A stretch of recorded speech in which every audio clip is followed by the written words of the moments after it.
Hello everyone, welcome back to another particular lecture series of our Reagent Chemistry course, and this is class 31, and in this particular class we are mainly focused on the reagents which can be used to oxidation of aldehyde or ketone to their corresponding esters. So suppose you have a CHO or RCO R dash and you want to convert it their corresponding ester. Okay, so how can you do that particular thing? So in this particular class we will learn about that part only. So first we are talk about a reagent that is called that Code-Gilman gamen oxidation.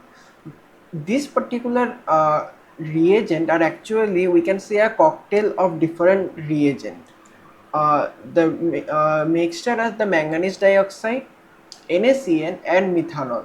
This mixture are actually called this Code-Gilman gamen oxidation, and this is a convenient method to convert unsaturated aldehydes directly to their corresponding methyl esters.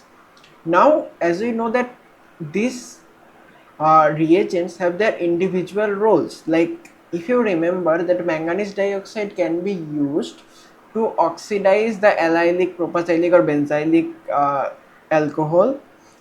NaCN is a good source of CN minus, and methanol acts as a solvent as well as acts as a sometimes acts as a nucleophile and all, so that will be discussed. So let us understand this particular oxidation reaction by using a certain example. So here you can find this is a benzaldehyde. Now this particular benzaldehyde will convert to their corresponding esters by a set of reactions. So what happened that initially that particular benzaldehyde, and here in this particular reagent acetic acid acts as a solvent. So this particular acetic acid and sodium cyanide, these two are combined to form that hydrogen cyanide, which is a good CN minus source. Now this CN minus will actually attack the carbonyl carbon of this particular CHO group, which is a electropositive, to form this type of compound. Now if you carefully find, this particular OH now become a benzylic position OH, that benzylic OH. So in presence of MnO2, that particular benzylic position OH will convert to their corresponding carbonyl compound, and afterwards that ROH, that methanol or ethanol, it will actually react with the cyanide side. So one type of cyanide hydrolysis has been observed to form this particular compound. Okay, now let us see certain example of this particular reagents. So for example, that I already discussed this. Okay, like MnO2 and sodium cyanide, methanol and acetic acid will lead this particular part, and this particular reagent is so versatile that here you can find that the chiral center present here also chiral center present. It doesn't affect the chiral center, but it will selectively oxidize that particular aldehyde to their corresponding methyl esters. So this is the versatility of this particular reaction and the selectivity. Now let us talk about, if you have ketone in presence of aldehyde and if you want to make esters or lactone, then how can you do? So in that particular case, there is a very famous name reaction is there, that is called the Baeyer-Villiger oxidation. I hope that you are familiar with this particular Baeyer-Villiger oxidation, where that Baeyer-Villiger oxidation is a classic method for the oxidative conversion of ketones into the corresponding esters or lactone. Like if it is a open chain ketone, then it will form esters. If it is a ring ketone, then it will form lactone by oxygen insertion into acyl CC bond. That means this particular bond, oxygen getting inserted between this to form the lactone, And what is the reagent used here? Reagent mostly used here is paracetic acids. Uh, Paracids such as the MCPBA, that is a metachloroparbenzoic acid, trifluoroparacetic acid, or normal paracetic acid. This type of reagent has been used to synthesize this type of ketone to lactone conversion and by the Baeyer-Villiger oxidation. Now let us move to the mechanistic pathway of that particular reaction. So what is the mechanism? That initially your ketone is here, and this particular RCO3H, that is the paracid, it will form RCOO C double bond O minus. Now this particular O minus will attack in the electropositive carbonyl carbon center, which leads to this negative charge goes here. And now as we know that this will liberate a H plus, which can be captured by this particular carbonyl oxygen. Now we got this type of intermediate. Now if you see carefully, this particular oxygen is a del positive oxygen, because this particular are present in a conjugation. So this pull has been observed here, which leads to this particular oxygen is del positive. So that what happened, that when this OH will now again go to the ketone phase, this particular O is come back here, and this particular bond breaks apart, and the group is the mostly the larger group are actually migrate to that particular oxygen center, okay, which leads to eliminate this particular part, which the nothing but acetic acid, the RCO2H, okay, and to form the corresponding esters. Okay, now there is two thing that we have to learn, that why this particular is migrate over this. So that means there is a migratory amplitude is also there. So aryl group migrates in preference to methyl or primary alkyl groups, that you have to remember this thing. Typically the order of migration preference is tertiary over secondary over allyl over primary over methyl.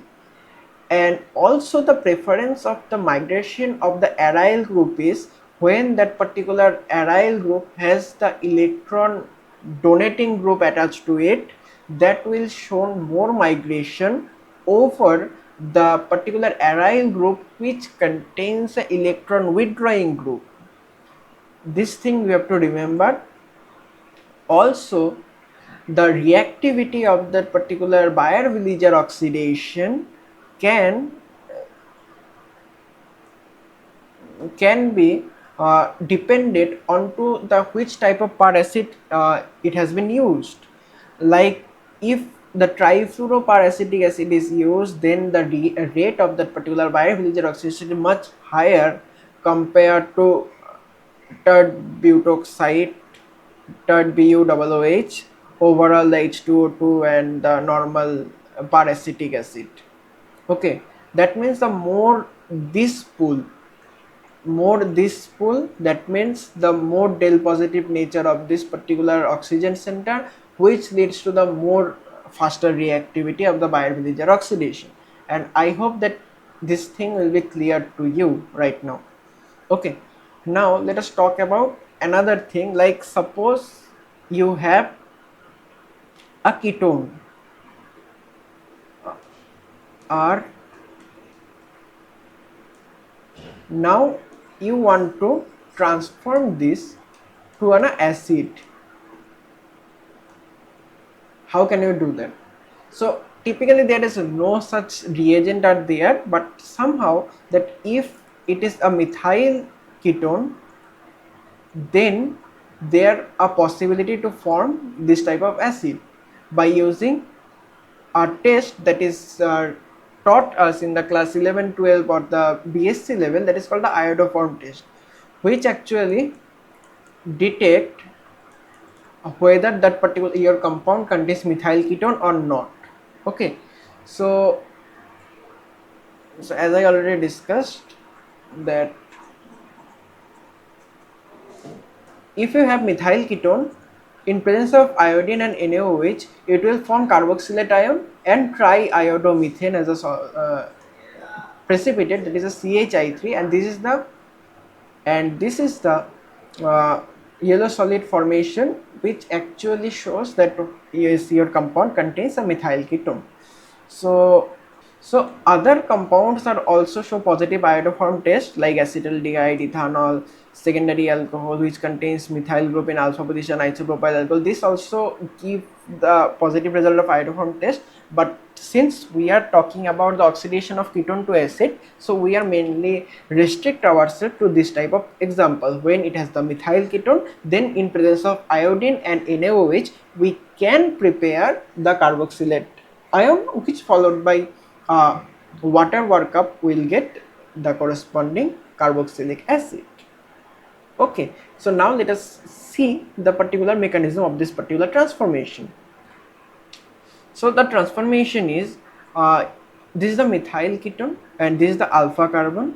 Now in presence of NaOH, NaOH captures this particular H to form a negative charge here, which actually attacks the iodine to liberate a I minus, and this process is continued and all are reversible step, to be honest, till here where the CI3 has been formed. Okay, and then the base attacks here, and now this particular CI3 is a good leaving group.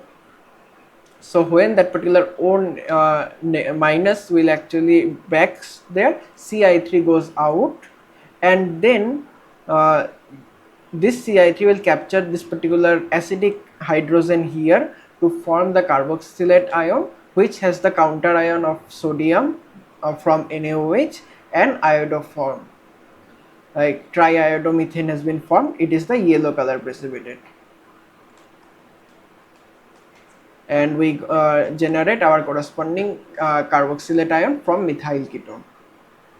So with this we have to end this particular class. In this particular class we learn about that Cody Gilman gamen oxidation, which are useful from synthesis from aldehyde to their corresponding methyl ester. Then we learn about the Bayer-Villiger oxidation, and lastly we learn about the iodoform test, where if you have a methyl ketone, then we can transform that particular methyl ketone to their corresponding carboxylate ion by using I2 and NaOH. So in the next class we talk about the oxidation of ketone to their alpha beta unsaturated ketone.